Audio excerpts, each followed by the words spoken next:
Today we're talking about whether or not you should buy the Canon T5i as we are now heading towards 2021. And I'm doing this without a script. This should be fun.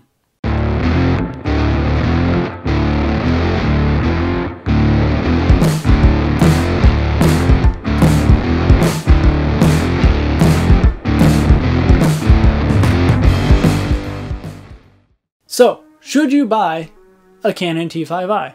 Well, that depends. Have you been using like a T3i or a T4i for a little while and you want to upgrade? No, I'd skip over it. Honestly, I would move to like an 80D or something like that. Or the 90D, no, that's out. I almost forgot about that one. So yeah, I would upgrade. If you want to stick with a crop sensor camera, I would upgrade to either the 80D or the 90D. Both of them, very good cameras, really good for video and photography. But if you're a high school student or a college student that's just, or honestly, even a parent that just wants better photos of their kids, yeah, I'd buy it. This particular camera I've had for almost 5 years now, and it got me through 2 high school photography courses just fine, without a problem.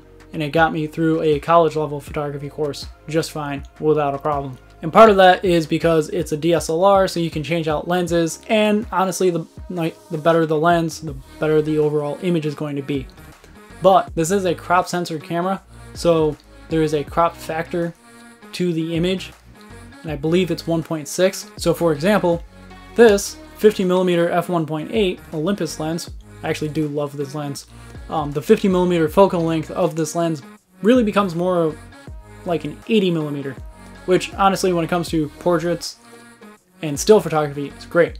Not so great when it comes to video, and I'll demonstrate this by throwing this lens on right now. And as you can see, it gets a little intimate, and I'm about 3.5 to 4 feet away from the camera. That's just something to keep in mind when you're using this camera.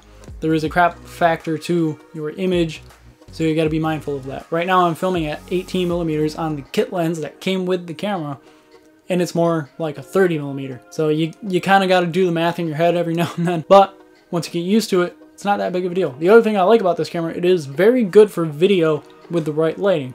If you compare this camera to the very, honestly, Samsung camcorder that I started out with, which looked like this. Yeah, this is leagues above that. And one thing that I do like about this camera when it comes to video, there is a microphone jack. So for example, right now I'm using an external microphone. I'm not using the microphone built in the camera because honestly it sounds horrible. And when it comes to audio, this camera doesn't sound bad, or sorry, a microphone just plugged straight into the camera doesn't sound that bad. That's what I'm doing right now. There is nothing in the middle between the microphone and the camera. There's no audio separate recorder, there's no preamp, nothing, and it doesn't sound that bad.